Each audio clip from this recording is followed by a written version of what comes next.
Hello.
Howdy, everybody.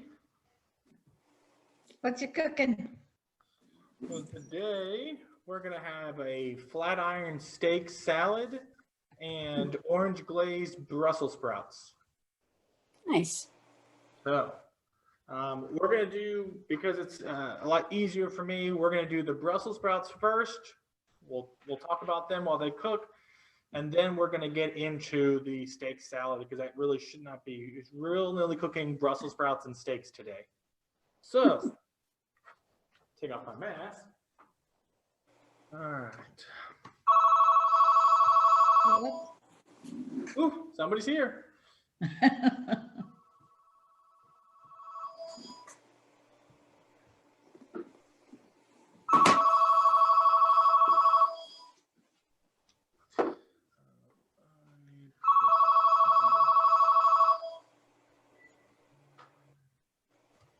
Like my short haircut, Rose?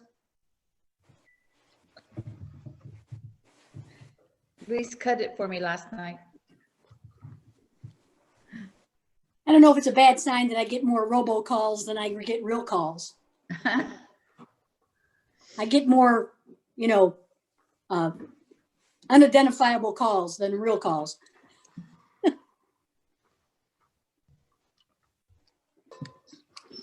right. So there's my salt.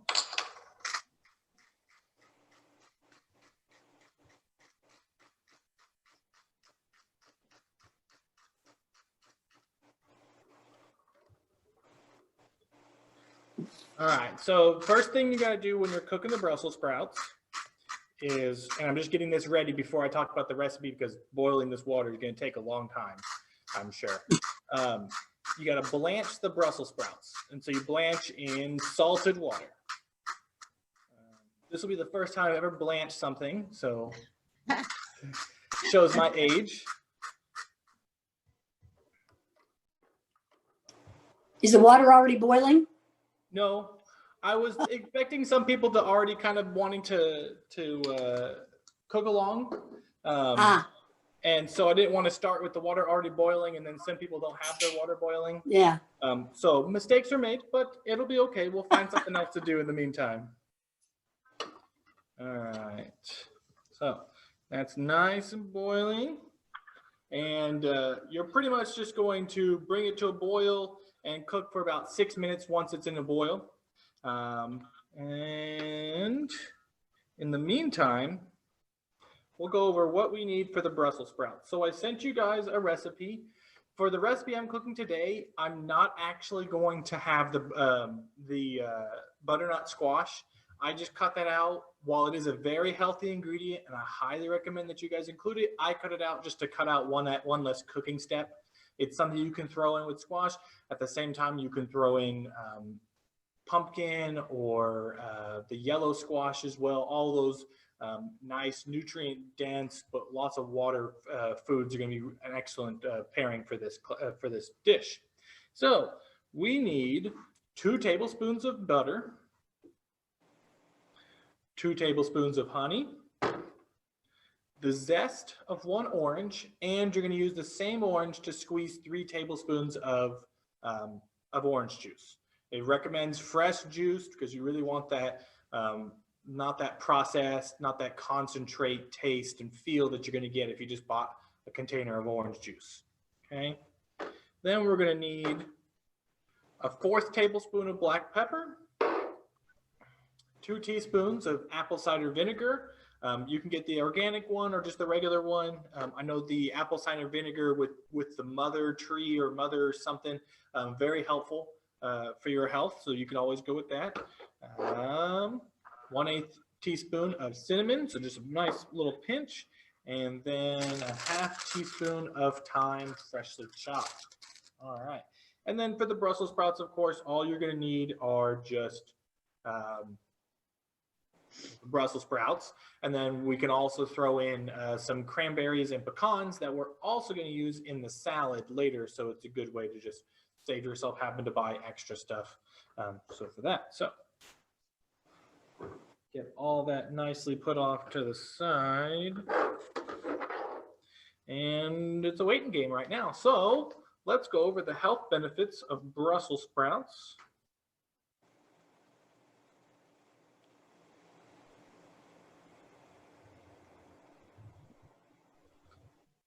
Okay. So Brussels sprouts are great because they're high in fiber. They're going to be high in vitamins, minerals, and antioxidants. We talked about antioxidants a lot in our last class. These are going to things that are going to help detoxify your body, help fight chronic diseases and chronic illnesses, pains that just never seem to go away, arthritis, heart conditions, diabetes, stuff such as that. They also include reducing the risk of cancer, decreasing inflammation, and improving blood sugar control. So that's key right here. Brussels sprouts, really great for your diet if you are diabetes or even pre-diabetes if you're trying to fight getting fully labeled as diabetic. Okay. All right. So A half cup of Brussels sprouts contains 28 calories, 2 grams of protein, 6 grams of carbs, 2 grams of fiber, 130% of your recommended daily intake of vitamin K. That's what you find in carrots. 100 or 81% of your vitamin C, which you find in oranges, and 12% of your vitamin A, 12% of folate, and 9% of manganese. Vitamin K very necessary for helping with bone clotting, as well as your bone health or blood clotting and bone health. And vitamin C is going to be that antioxidant for you that's going to help promote iron absorption, assists in tissue repair, and your immune function and response, which is extremely helpful and crucial right now, given the society. So talking more about antioxidants, just to remind you guys, they are compounds that help reduce the oxidative stress in your cells, meaning as your cells get older, they're going to oxidize, just like when you leave an apple out and the outside skin starts to oxidize and it turns brown. Same things happen to your cell. As it gets older, it degrades and it builds up kind of particles, oxygens in your bloodstream, and having lots of antioxidants helps break that down. Okay. One study found that 2 cups of Brussels sprouts daily causes the damage from your cells from oxidative stress by 28%. So you are 28% less likely, or see 28% alleviation in chronic issues. It is very high in, I don't know how to pronounce this, camphorol, Kaempe or Pferol, which has been studied about its health promoting properties. And some of the studies say that camphorol can reduce your cancer cell growth, as well as ease inflammation, and ease your heart health. All right. So can protect against against cancer. Once again, this is just all part of that antioxidants. Being rich in antioxidants is going to help with a lot of things. So in particular, a study in 2008 found that Brussels sprouts can protect against carcinogens and prevent oxidative damage to your cells. Another study saw that the levels of detoxification enzymes increased by 15 to 30% in your body if you added Brussels sprouts to your diet regularly.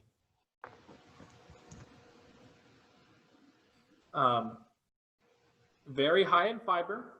A half cup, which is about 78 grams of Brussels sprouts, contains 2 grams of fiber, meaning that it's 8% of your daily fiber needs. So it's going to just another way to include fiber into your diet, but you cannot rely only on Brussels sprouts unless you're eating a lot of Brussels sprouts. So if a half cup is 8%, 1 cup 16%, 2 cups is 32%. I have about a pound of Brussels sprouts here, so I think I'm about 30 to 50% of my daily fiber if I ate all of this. I won't be eating all of this. I don't eat that much Brussels sprouts, but this is a very good Brussels sprouts, though. There's a restaurant in Austin, downtown Austin on 6th Street called Eureka. They do, it's kind of like a chic bar, healthy foods. They have like a naked burger as their regular, and they have arugula instead of lettuce on their stuff, and lots of healthy alternatives. And one of our favorite dishes from their restaurant is their Orange-Glaze Brussels sprouts. It throws in bacon as well, so we found one that just didn't have all that fattiness. We just going with the Orange-Glazed Brussels sprouts. But if you ever find yourself down there, I highly recommend that restaurant. Excellent food. They also make a very good Bloody Mary. That's up your thing. And they do brunch specials on the weekends, on Sunday mornings, which is a good place to go to. So fiber, of course, is going to help with your gut, produce or increase or introduce more beneficial bacteria to your digestive tract, make sure everything flows through better, but making sure you have a better stool when it comes out the end. So fiber is absolutely necessary, especially as a senior citizen, to have in your diet, as well as doing your best to make that 100% recommended daily intake, getting as close to that as you can. All right, so Brussels sprouts, as I mentioned, also very good, good source for vitamin K. Vitamin K assists in coagulation, which is forming blood clots. So if you're on blood thinners, or if you have any issues with your body forming blood clots, throwing in some Brussels sprouts will assist with that in your diet. One review concluded that taking vitamin K supplements, which you can take through the form of eating Brussels sprouts, increases your bone strength and decreases the risk of bone fracture in postmenopausal women.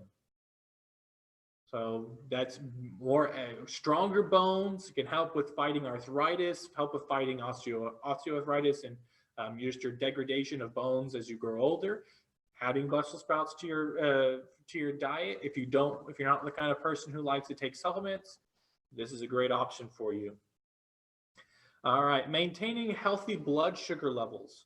So many studies have linked the increased intake of Brussels sprouts to the decreased risk of diabetes. And it's because of their high fiber content, it helps reduce the sugar in your bloodstream as the fiber is able to absorb some and kind of push it out through your digestive tract. It also contains alpha lipoic acid, which is an antioxidant which has been researched extensively for its potential effects on blood sugar and your production of insulin in your body. So Brussels sprouts just packed full of all these really necessary nutrients that are going to assist your body. So who here does not eat fish? Everyone eats fish? Okay, well, this won't be pertaining to y'all as much, but Brussels sprouts do contain an omega-3 fatty acid, very commonly found in fish and fish oil, and it's used a bit less effectively than the normal fish and the normal omega-3 acid or fats that you find in fish, but it is a good alternative if that's not part of your diet. You can throw in some Brussels sprouts and you'll be able to get those omega-3. Specifically, it's the ALA omega-3, so it's not the main omega-3 fatty acid. It's just an additional one, which your body will convert into more active forms. But of course, as your body converts it, you're going to lose some. It's not 100% efficient. So if you can have the ability to add fish and seafood into your diet, it's going to help you. But if you can't, Brussels sprouts, a great alternative for you. All right, and reducing inflammation. So Brussels sprouts contain an anti-inflammatory property. A large study saw that a higher intake of Brussels sprouts was associated with lower level of inflammatory markers in the blood. Additionally, the antioxidants contained in Brussels sprouts are also going to assist you in reducing your inflammation in your body. So, last but not least, vitamin C. Vitamin C is very important for growth and repair of your tissues, as well as an antioxidant. It also increases your immune system. And a study of 11,000 participants found that if you have vitamin C regular in your diet, that you reduce the severity of a common cold by an average of 8%. Now, that's not much. 8%, what is that, a couple hours? But for some people who have autoimmune issues or find that they just take colds a lot longer, this could be a whole day knocked out if you're just including vitamin C. Of course, vitamin C is found in a lot of other things, but Brussels sprouts combined with all these other helpful benefits, just another way that it's going to assist you in your body and in assisting with your body's growth and staying healthy. So, all right. Almost there, almost boiling, and then we'll start the timer for 5 to 6 minutes. Once we're done with the boiling, or blanching rather, we're going to throw together all this into a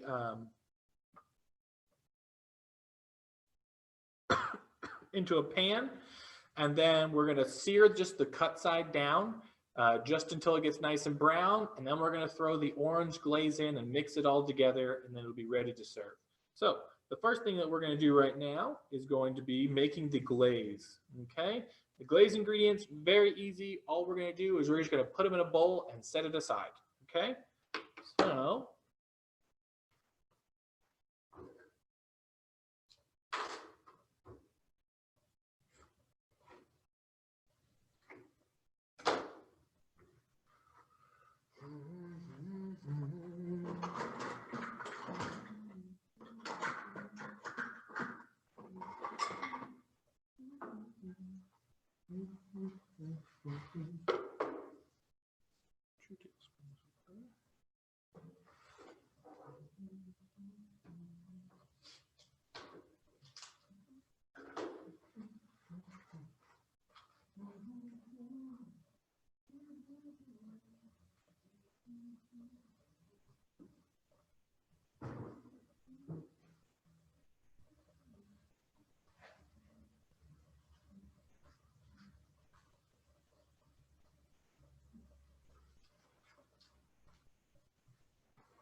I don't have a microwave here.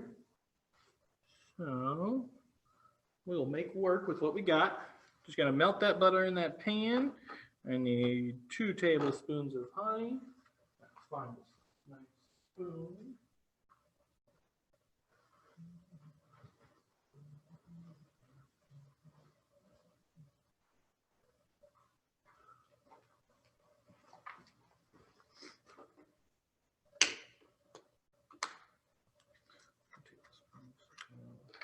Orange juice. All right. Okay. So our Brussels sprouts officially boiling. So we're going to start this countdown. And we're going to go with 6 minutes.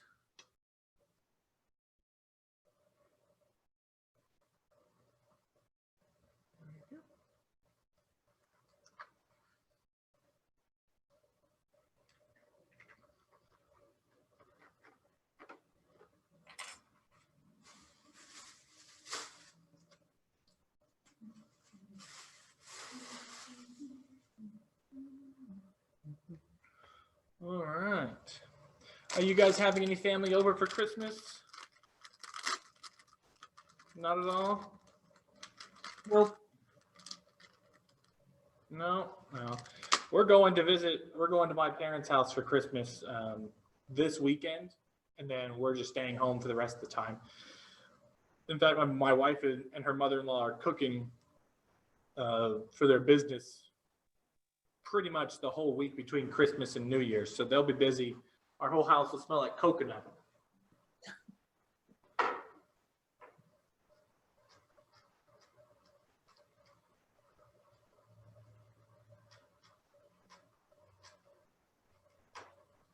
So where are your parents? Where are you going? Just to Houston. Ooh. To Houston? Mm-hmm. Yeah, so I mean, not really traveling anywhere. So, Corey, the fact that you say howdy all the time, does that mean you're an Aggie? Yes, ma'am. Okay, I am. that's good. I'm an Aggie mom. Ah, excellent.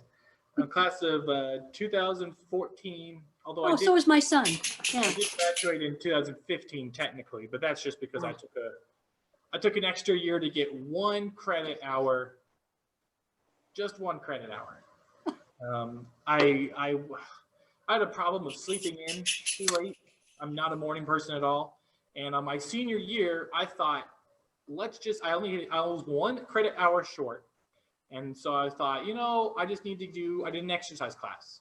So I did paddleball. I did one I really liked, and that was racquetball. But of course, the racquetball class starts at 8 a.m.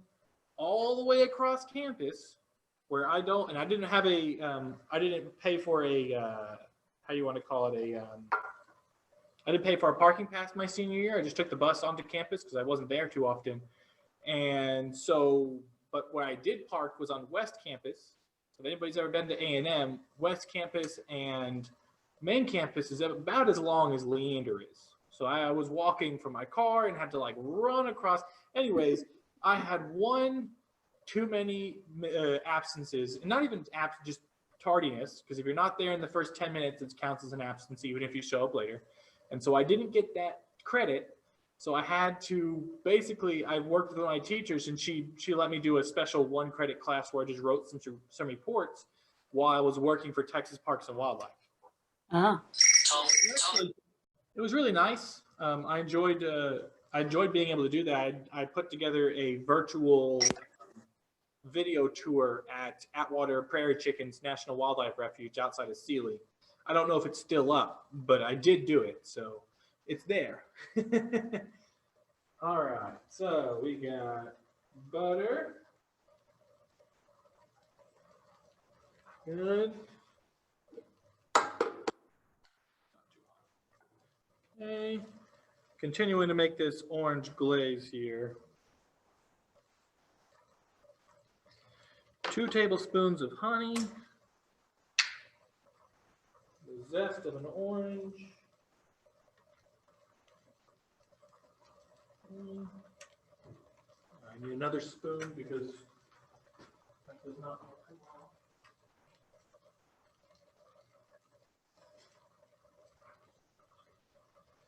Well, as fun as it is to cook here at work, I do miss cooking in my own kitchen that I have everything I need right there.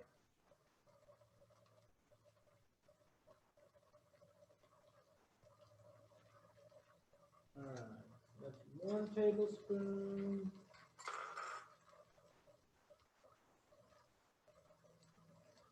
Come on.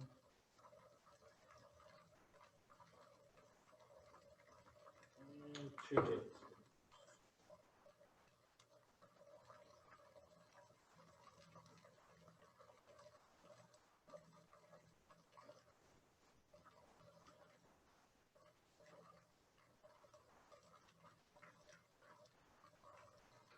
Good.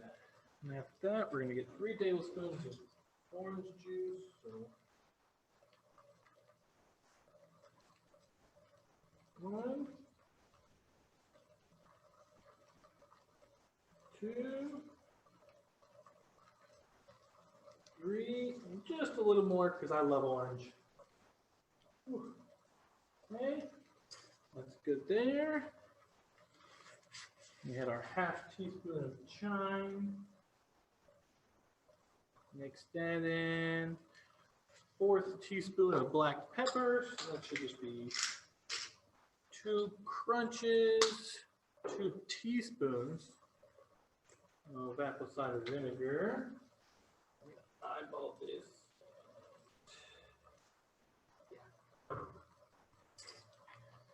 And a pinch of ground cinnamon.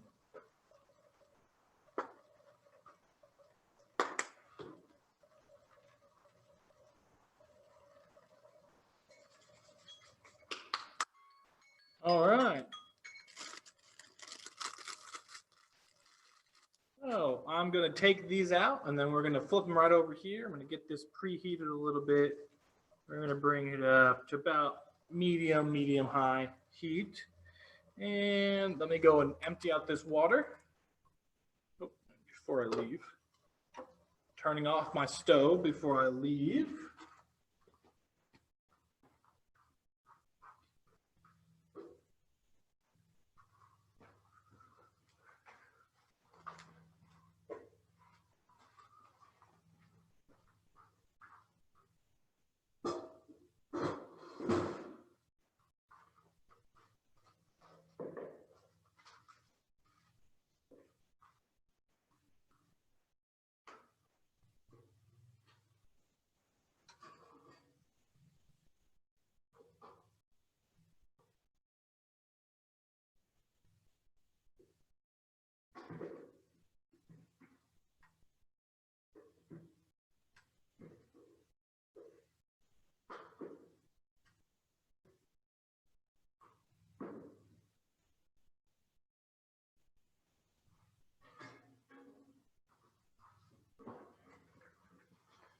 All right.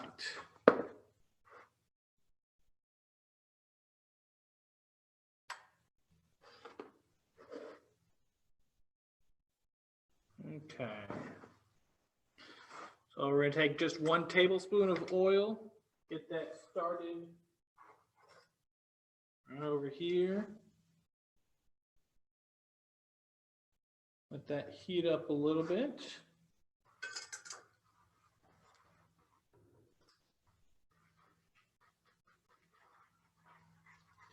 Now what I'm doing over here, all I'm doing is just mixing the glaze, particularly just trying to mix that honey around, let it mix with the orange juice, with the butter.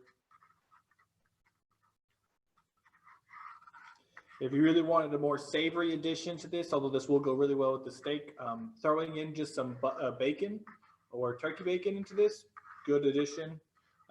You could also do ham if you wanted to throw this in with your Christmas leftovers. Chop up little pieces of your ham, fry it, and throw it in here. All good options. Ham would actually work really well if you had like a honey baked ham because the flavors will actually really mix well with this. It'll be almost like a sweet and sweet savory mixed together going there. All right. And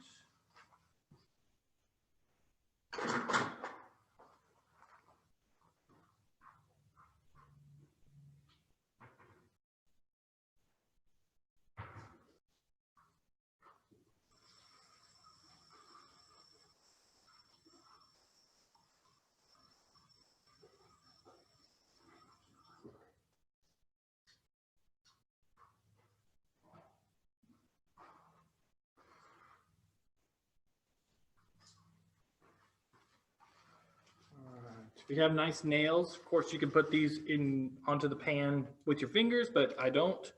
So that means that my fingers will get way too close to the hot pan. So we're just going to take a thing, throw right on here. Remember, we're doing cut side down. So I like to just drop it into the oil and then move it out of the way.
Whew.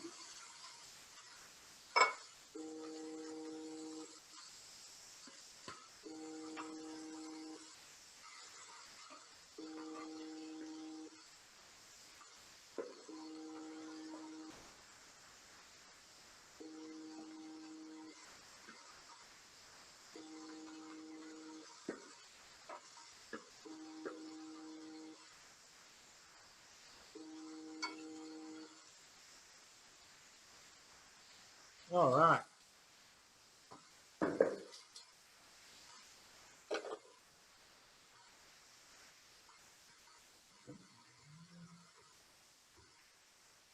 Okay, so why did we blanch the Brussels sprouts before we threw them into the pan?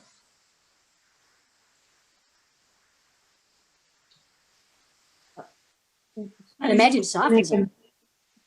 I didn't hear Jackie. I said, I imagine it softens them. Yeah. Yep. Make them more tender. Yes, exactly. When you cut them, if you were just to cut them and then put them right onto here without doing anything, just fresh onto the grill, they're gonna be very hard. It's not gonna be enjoyable to eat.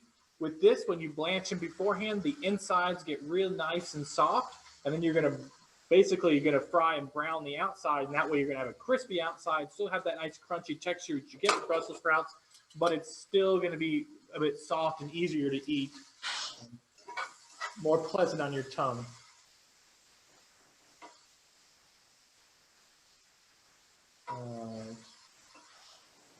So we've had it on there for just about 3 minutes or so. You can maybe see a little bit of brown right there in the middle. You know what? In fact, if I can find there's my phone.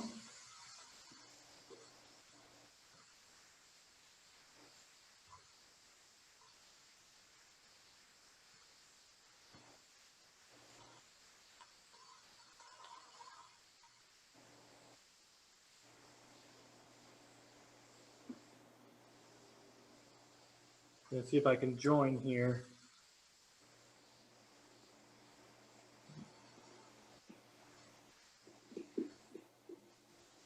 Okay.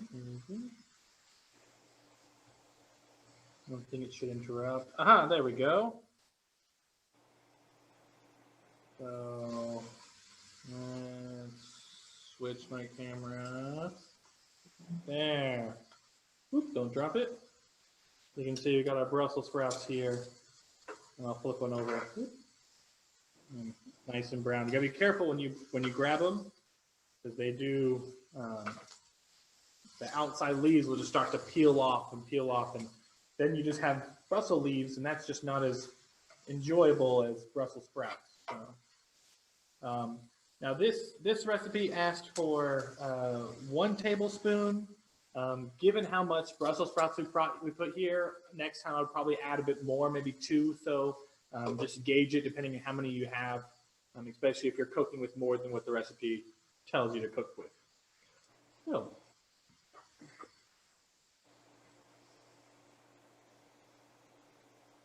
all right, so once we get a little bit more brown on some of them, I'm going to flip them all around, kind of mix it all up, just get some up, some down. We're going to season it with some salt, and then we're going to bring it to low heat.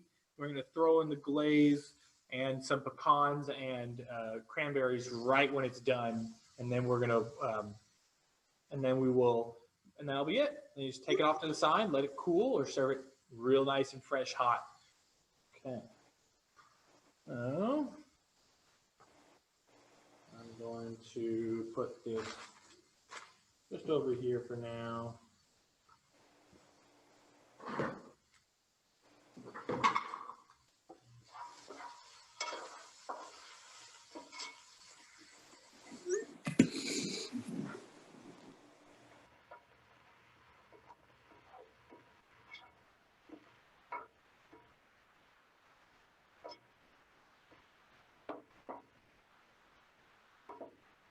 Good.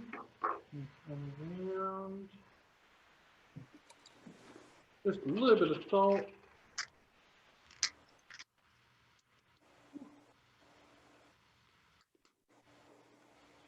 A bit more.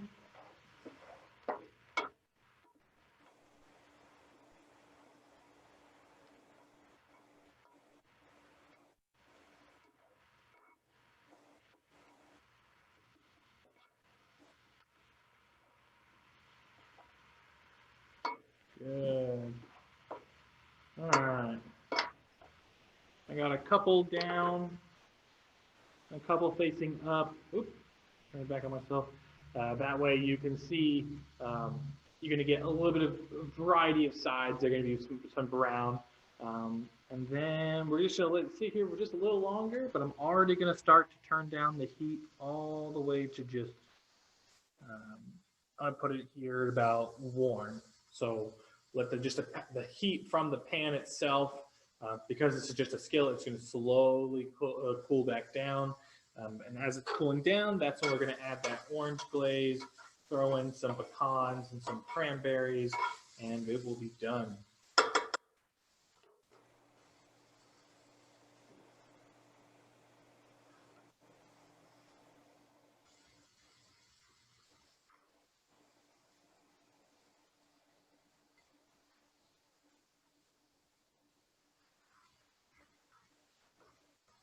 All right, we're going to mix in this orange glaze. I'm just going to kind of pour it on top across.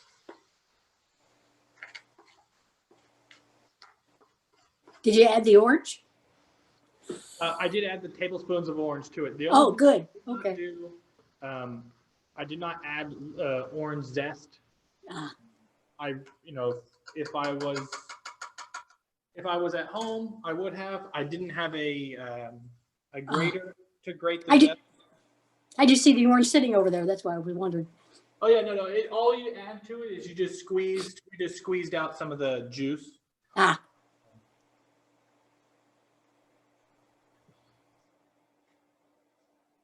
Oops. No, I'm not going to try that because all I'm getting orange skin chunks, which I don't think anybody would really enjoy having that on there. All right. So, because of how cold it was in this room, it is actually 61 degrees in here.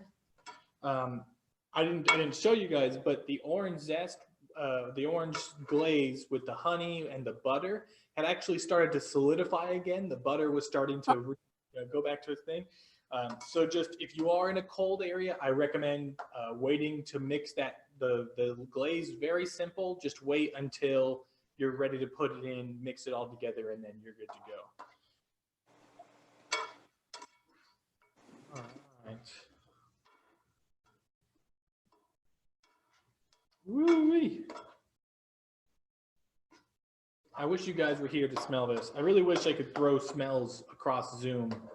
This is another great meal put together here. find my phone right Yeah, here. it's too bad for COVID because the best part of a cooking class is we get to taste, right? Exactly. Yes. All right. So there's it. Nice. And it's just, it smells so good. It really does. It smells really good. All right. So now comes the final try. Spoon right here to see how it tastes. Get a nice big one. It's still very hot. So, oh. Mm-hmm. Mm-hmm.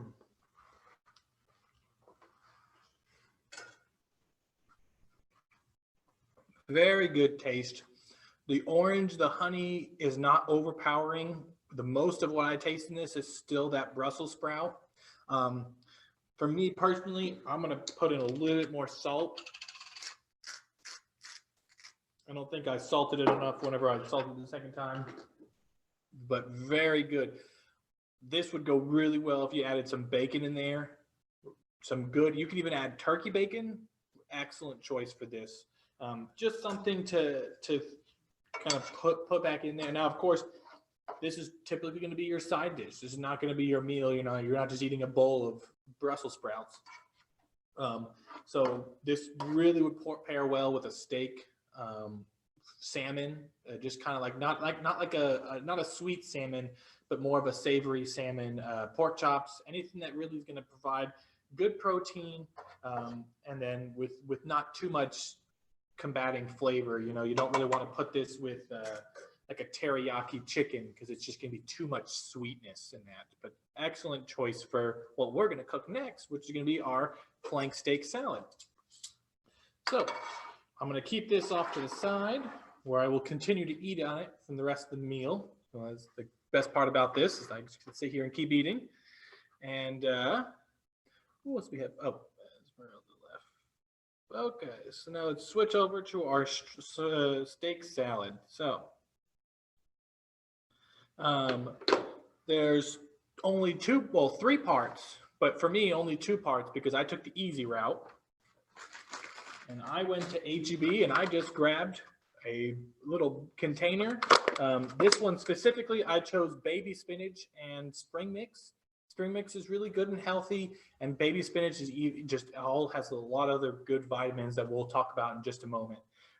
This is really nice and easy. What I love, the best part about it is that H-E-B has washed it for you. Now, of course, you can always try it yourself, I trust them. I grabbed this from the very back of the aisle.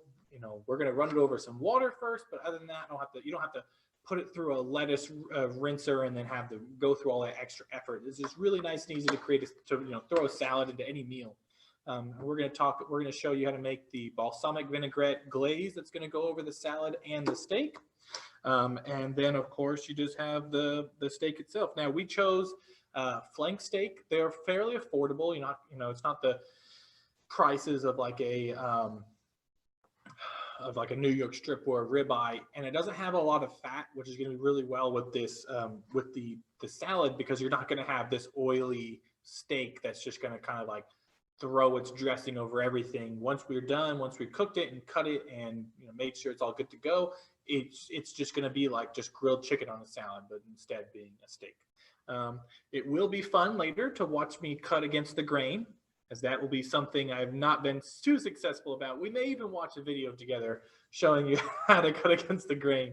But that is very important when you're cutting the steak for this, because you don't want a chewy steak. You don't want something you can't bite into. You should be able to bite into that steak, and it just, when your teeth go through it, whatever's left falls back into the salad. That way you're not just biting this and, oh, now I have to take the whole strip of the steak in, and that just takes less, throughout. Anyways, I'm just rambling on here.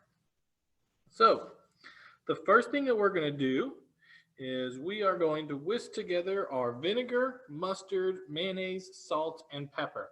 So we have Dijon mustard. I just got mayo from H-E-B. I'm a huge fan of these vinegars that come in this nice round glass bottle. They look nice in your pantry, and I really like their flavor. So that's what I got. This one's the Star brand. They're everywhere.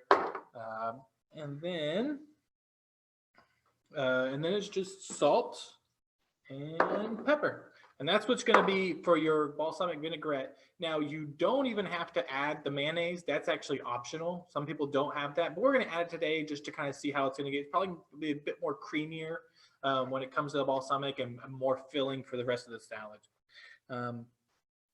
So we need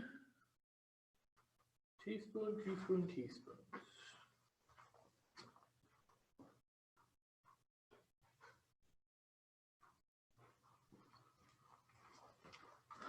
All right.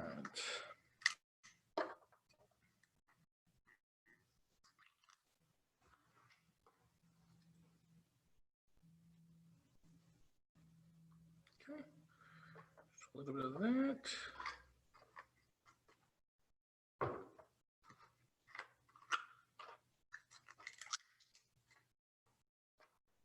Another great thing about me being able to cook at home, if I was able to do that, would be that I wouldn't have to be opening up these fresh new ingredients.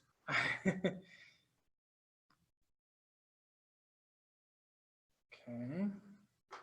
So you're going to want to make sure you have more mustard than mayonnaise. The mustard and the vinaigrette, that's the big part of this vinaigrette. The mayonnaise is just additional. It's optional. Don't put too much mayonnaise, and then it won't taste right. It'll be too creamy, too mayo-y. And we're going to do 1/4 cup of balsamic vinegar. So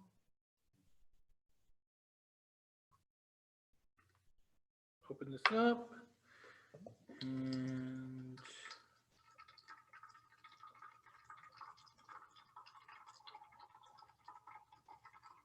good.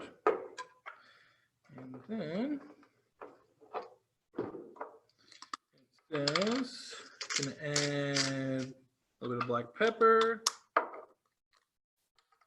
little bit of salt, and I forgot one last ingredient is a 1/2 cup of virgin olive oil. So we're going from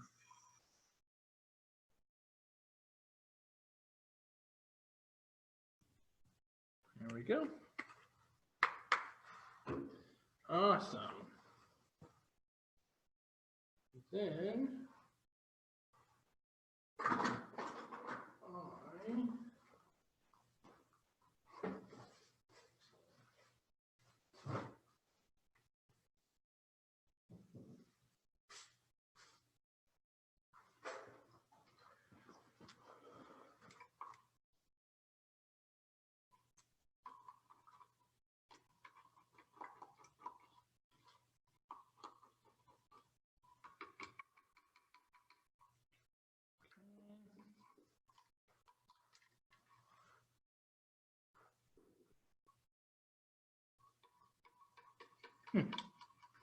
all of a sudden my Brussels sprouts just started to sizzle, and so I was kind of confused because I don't have them plugged in. So that would be there's a ghost here in the library.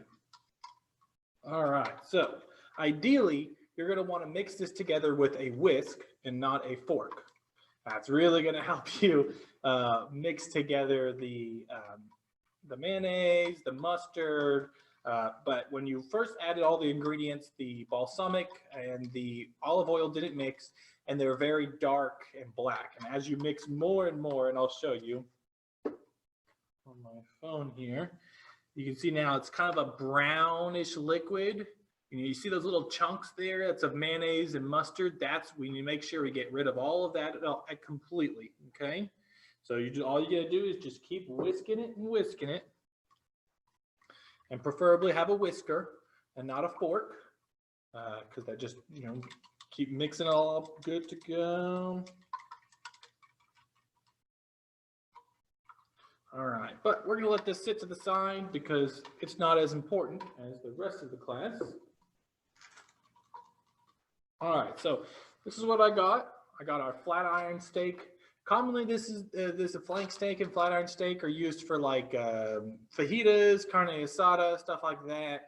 So it's thin. You're not going to have to cook it for very long because really what we're trying to do here is you're just trying to sear the outside, cook the inside just a little bit, and then you'll let it rest. We'll cut it, and that'll be that. Always make sure before you start cooking your steak, bring it out of the fridge, let it sit there, bring it up to room temperature, because the colder your steak is, the harder it is going to be able for you to be able to control how you want to cook it. Most of the time, you take it right out of the fridge, you put it onto the fryer.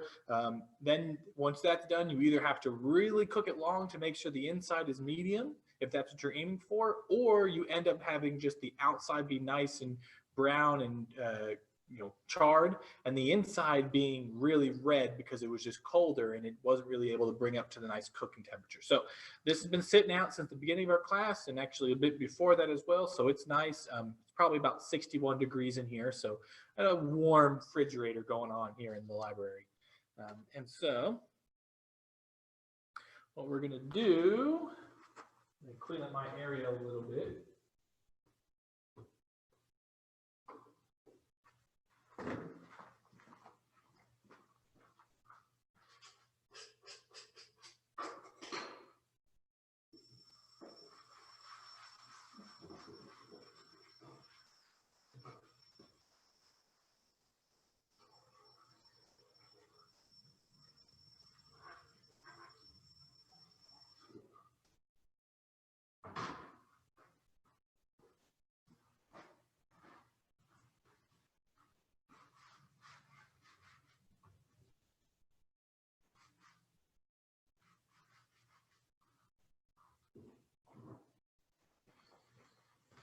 Okay, so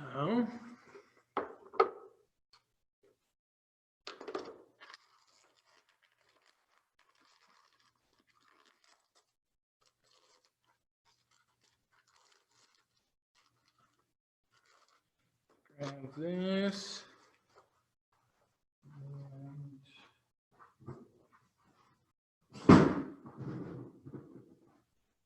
Bring this out here. All right, so we're going to dry the outside of our steak.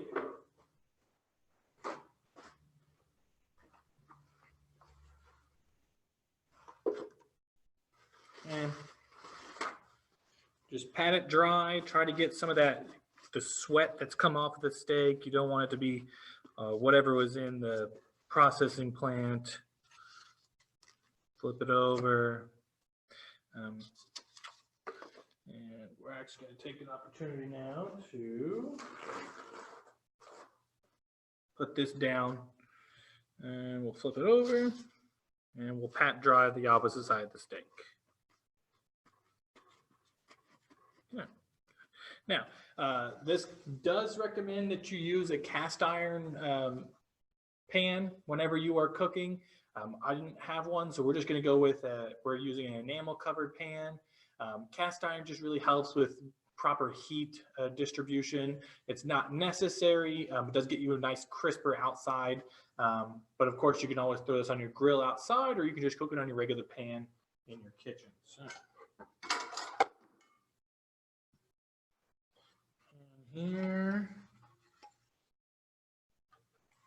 And we're going to bring our pan, and we're looking for high heat. I'll have mine set to high.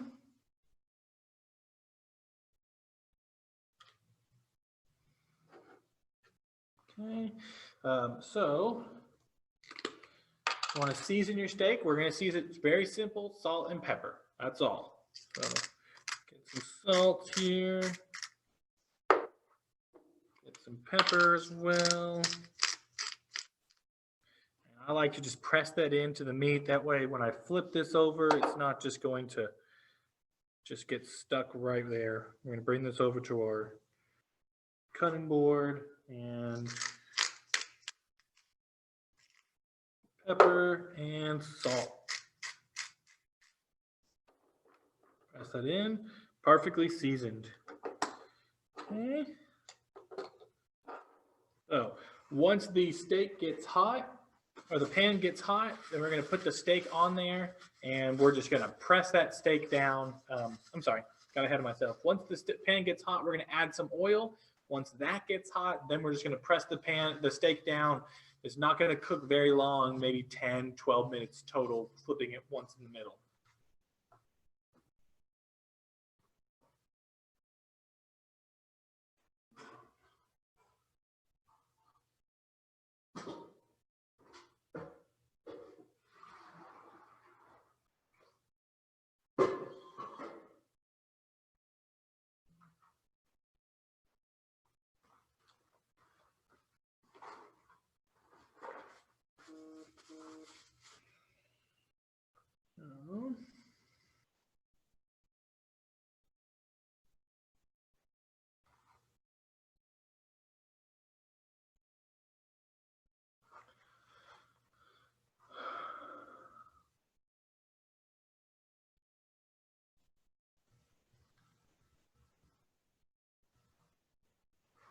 Cut in the direction of the muscle fibers.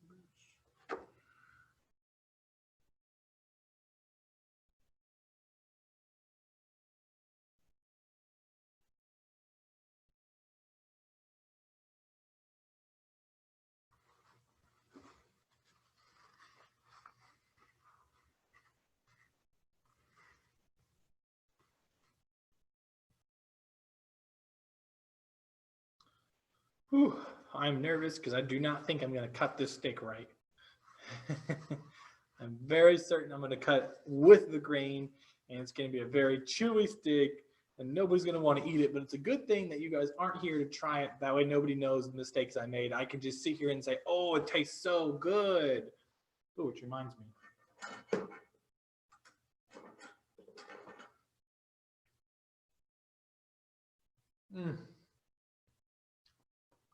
I don't have to lie about this though. This really does taste really good.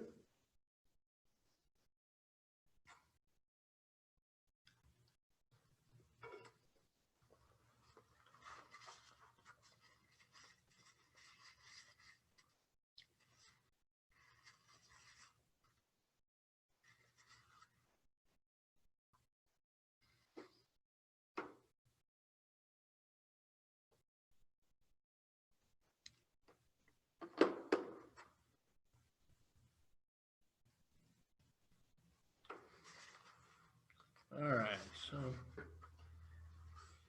our pan is hot. Let's add some olive oil.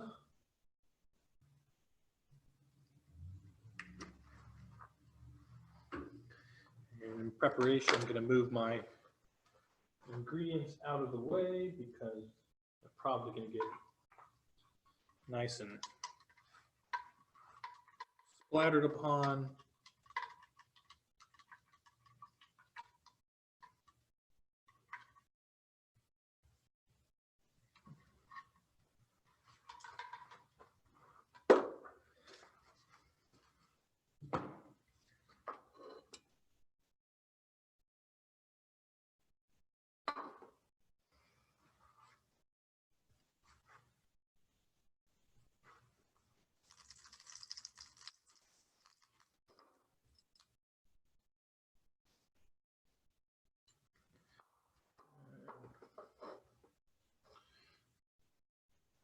Okay, so let's add our steak here. Pick it up.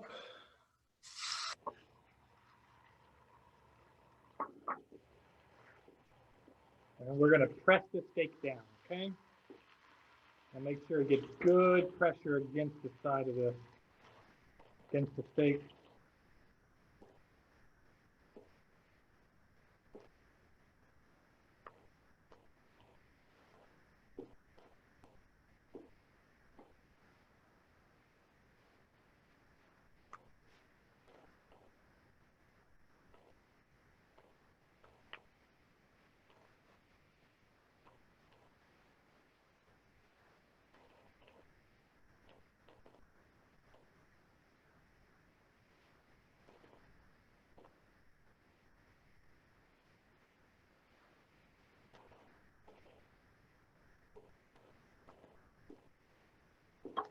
All right, so we're cooking this for 4 minutes. Can't hold my phone with it. 4.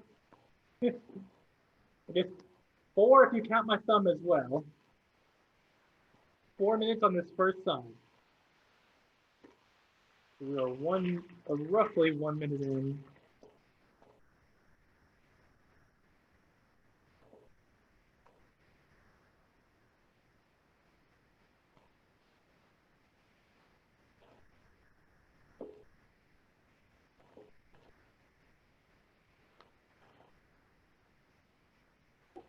We're really pressing against the steak so that we get that nice sear on the outside. And you want to get a nice even sear because when you cut up the steak later for your salad, if you don't have a nice even sear, some of the areas you're really just going to look like a faint brown. A faint brown. It's not very appealing.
All right, 2 more minutes.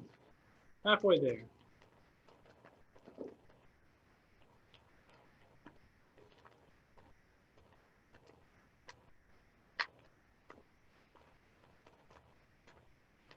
Let's put this in.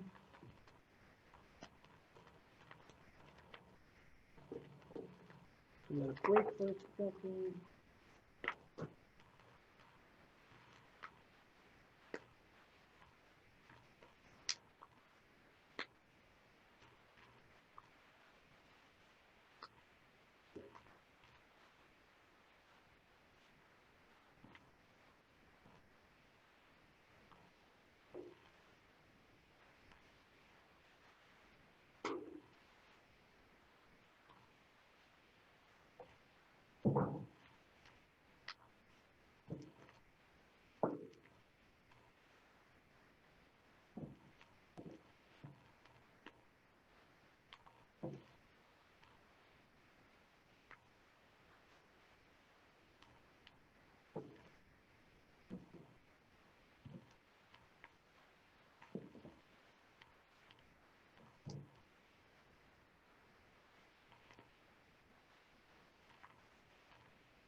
All right, now we're gonna flip this.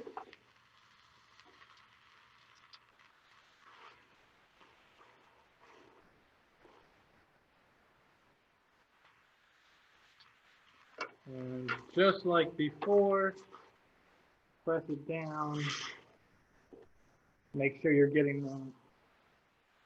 So you can see here, a nice little sear.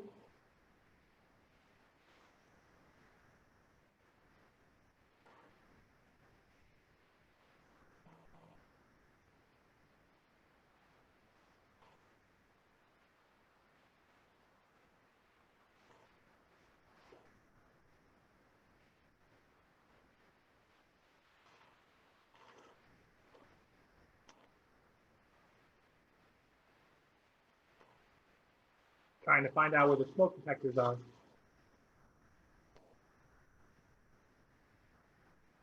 I don't see any.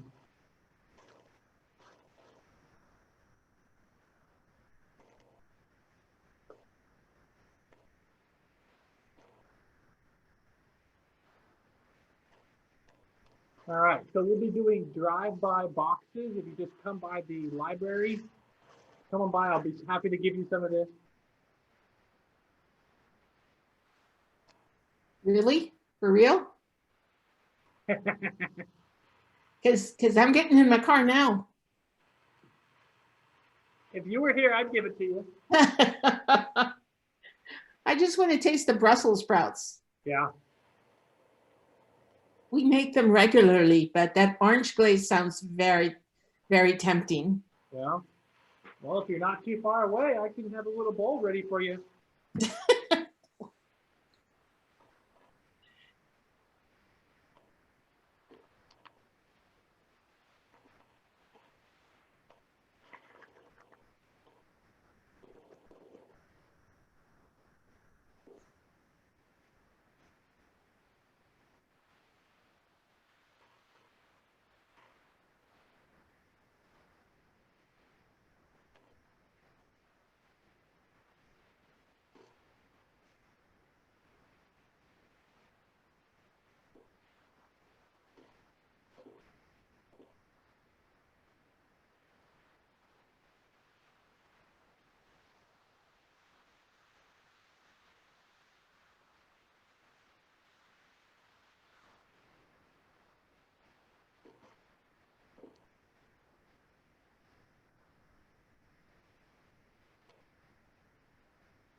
All right.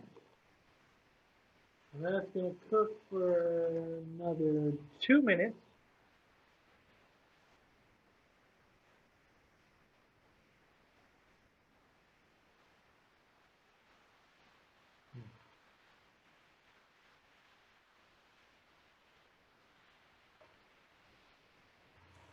All right, Corey, you're just making me hungry now. I'm gonna have to drop off and make lunch.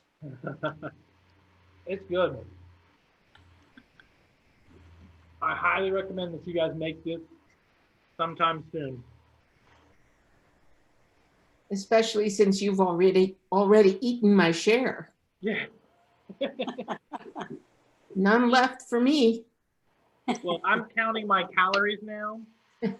Oh, And so I'm only supposed to have 6 Brussels sprouts. But I'm going to skip my side and just have 12 to 15 Brussels sprouts. So this is really good. who counts their calories the week before Christmas? Oh my gosh. I know, not a good idea. All right.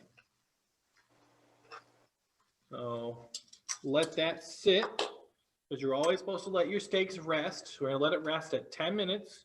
It's gonna help cook the inside of it, let the juices really go all the way through. Don't want to add anything to that yet. Also, you guys probably already know this, but never add water to a hot pan. Why? Because it'll pop and get you. Yes, and it could. I've had a problem with me is that it bends the pans.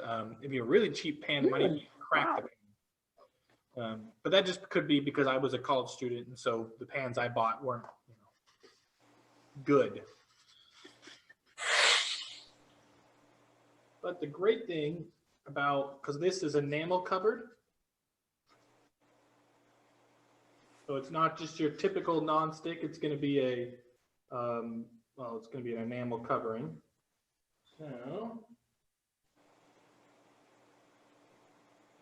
without even really washing it yet, it's already right back to being fairly white. I'll show you so I'm not cheating. Oh, that's my face. So you can see here, not much. And that was just one paper towel wipe.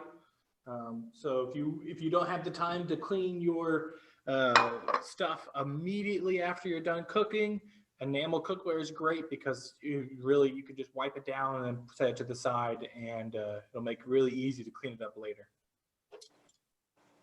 But you do have to be careful. You can't have enamel cookware as hot as a regular cookware unless it's like an enamel covered cast iron or something. So like this one recommends only cooking medium hot heat.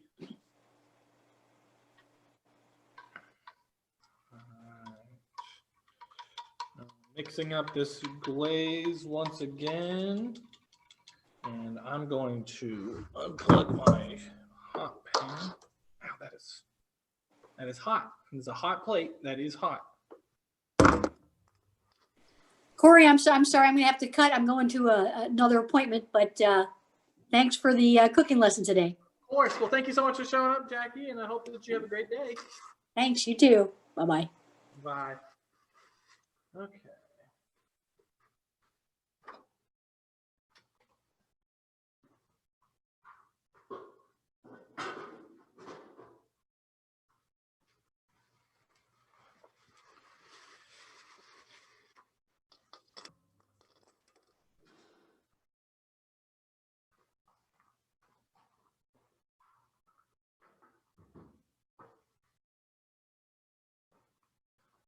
All right.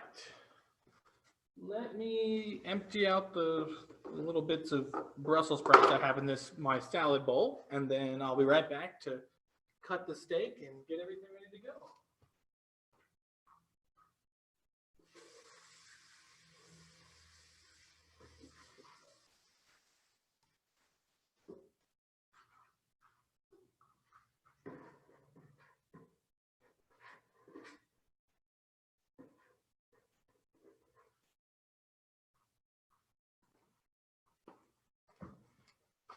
Ooh, look at this.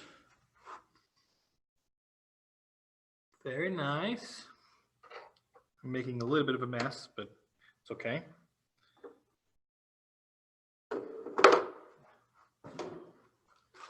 All right, so for our salad, we have our 50-50 spring mix with spinach. Throw that in there.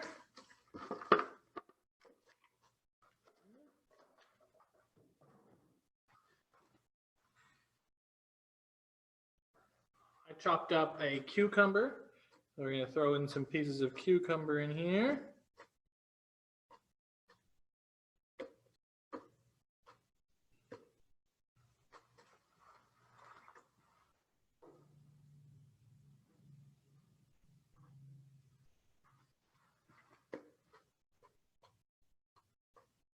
And last but not least, we have some sweet little tiny cherry tomatoes.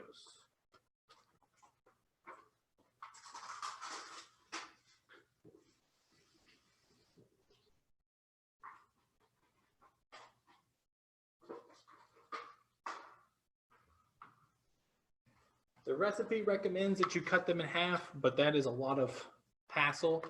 You know, trying to get these little things into your hands and cut it. That is a recipe for missing the tip of a finger.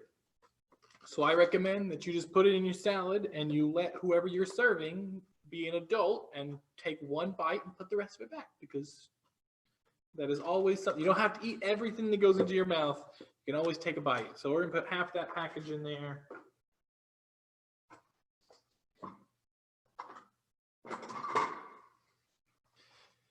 Mix this all up.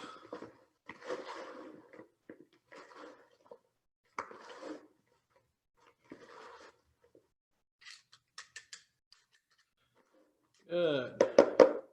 Okay. Now, I'm going to pour a little bit of the balsamic vinaigrette into the salad and mix that up before I add the steak. Then when we cut the steak, we're going to put that on top of the salad and then pour the rest of it, kind of drizzle it on there, give it a nice look, as well as make sure that the steak is going to have some good of the, the same of the flavor of the salad. So put just about half of it in there, and then you just mix it up.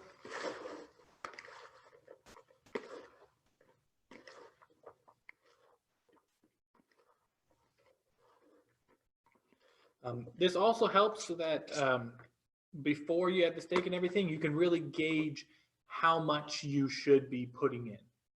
Sometimes you can over season it, you can over sauce a salad, then it's just really like soggy almost, or the salad dressing just overpowers everything, and then you're just really eating crunchy salad dressing or whatever you have in there to give it. So I put half of that in there, and you can see already it's pretty much all evenly coated. So when I put the steak on there, I'm not going to use all of this. I'm just going to drizzle a little bit on the steak and just call it done. Okay. All right. So it's looking like 3 more minutes before I can cut this steak. And so I'm going to take those 3 minutes and we're going to pull up the health benefits of a steak salad.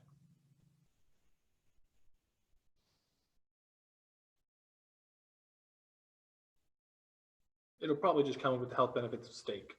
Yeah.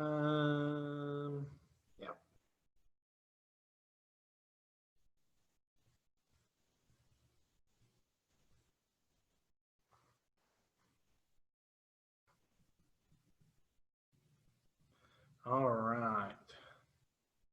So steak, being that it's red meat, you need to be very careful with how much red meat you put in your diet. And too much red meat in your diet could lead to high cholesterol. But at the same time, you don't want to have 0 red meat in your diet unless your doctor tells you. You need to have a good mix of everything. Remember, you always want to have you have the food group that we've learned since we were a kid. Make sure you're having everything. You got, vegetables, tomatoes, vegetables, fruits, red meat, white meat, breads, stuff like that. So a 3.5 ounce of ground beef, so this is specifically just talking about beef in general, is going to have 217 calories, is going to be made up of 61% of water, and is going to have 26.1 grams of protein, no carbs, no sugar, no fiber, and 11.8 grams of fat. So great source of protein, but also a bad source for fat. Depending on what cut of steak you do, you can have a lot of fat. Depending on what cut of or what type of ground beef, you can have a lot of fat as well. Some fat is good. You need to have some fat in your diet. Too much fat is not good. You don't want to ever cook things really with 100% beef and no fat. You always want to try, I think the least that you probably want to go is 97.3, which is like the super lean stuff you might get at H-E-B, but I always cook with 90% and 10%.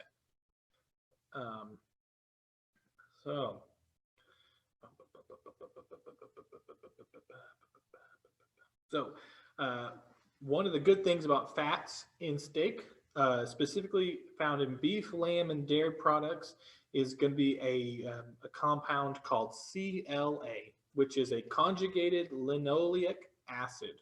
And it has been linked to weight loss as well as, but large doses of it in a supplement form have been linked to metabolic consequences. So it's just another a good point to highlight that taking supplements is great, but if you can find those vitamins in your daily diet or your weekly diet or your diet in general, that's going to be the better way to process it. You know, when the science behind supplement is we just throw as much as we can pack into one pill, and your body will process what it can, and it will just pass along whatever it can, which works okay with some ingredients, some vitamins, but is not really best practice as it goes across vitamins as a whole. You know, sometimes having too much in that system can overwork your kidney, overwork your liver as it's trying to process all of this stuff out.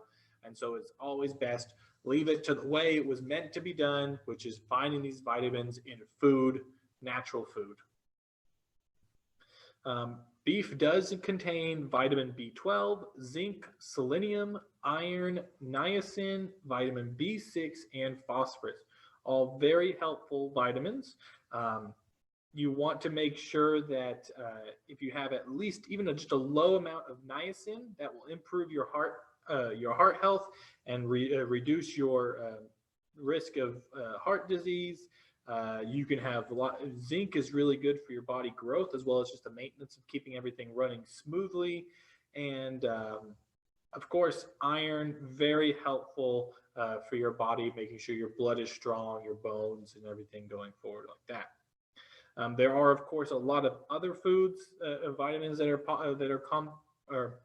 beneficial in beef. Creatine, which you typically hear with weightlifters, as a supplement they take to improve their body growth, because creatine is a big component of what makes the muscle that you're eating. Taurine, which is an antioxidant amino acid, which is going to be help in improving your heart, improving your muscle function, giving you extra energy as well. And then just, of course, your body the steak has lots of cholesterol. You want to have some cholesterol, but too much cholesterol will lead to heart issues, artery problems.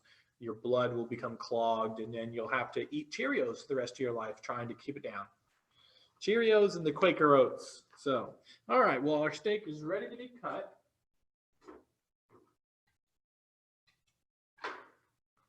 So bear with me here as I try to find the grain. Okay, let's cut this piece.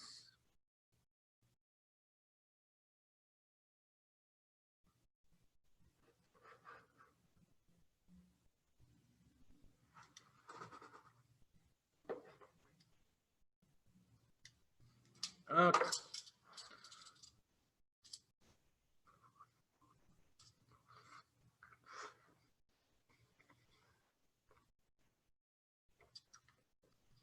Okay, I found it.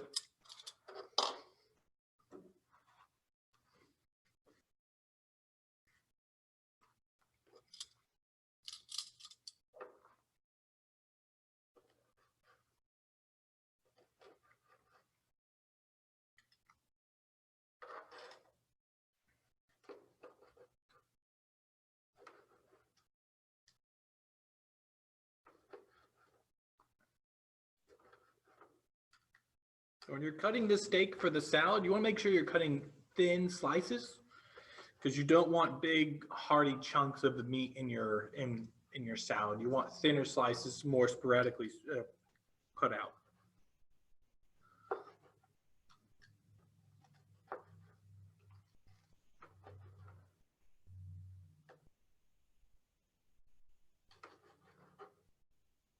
Okay.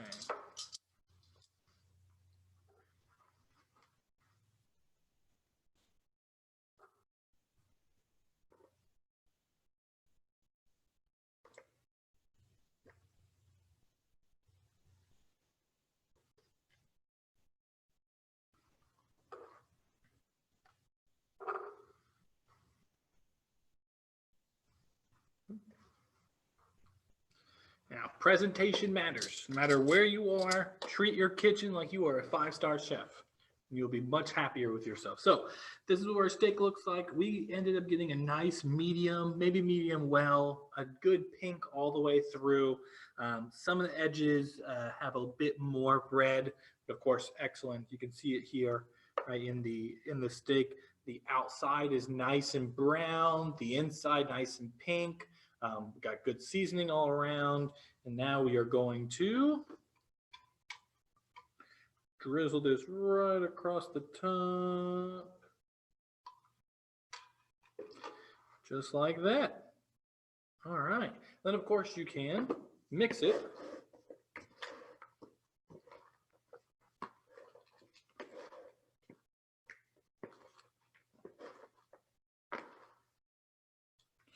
And it kind of loses all of its nice color. But that is it for us today. I mean, that is we have our steak salad here. We put flat iron steak on there. And then, of course, we had our orange glaze. Excuse me. Our orange glaze Brussels sprouts. Excellent, excellent addition to this. Putting this together on one nice plate. Going to provide you a lot of nice, healthy greens. You have steak. It's going to provide some good protein with it. Get good fiber coming from your Brussels sprouts. Lots of ingredients going on into here. It's going to be good for your health. And just another healthy alternative versus just a plain old steak and potato kind of meal, or a carne asada salad, tacos, which sounds really good right now. And so, yeah, I posted the recipe online, and if you ever need any more assistance with that, feel free to reach out and let me know. Otherwise, do you have any questions about today? We're good. Thank No? you. Well, thank you guys for showing up, and I look forward to seeing you guys next month. I won't be able to rely on holiday favorites anymore, even though I don't think this is a holiday favorite, but I'll be serving it this year in my holiday, that's for sure. Okay. Thank you. All right, well, y'all have a great day, okay?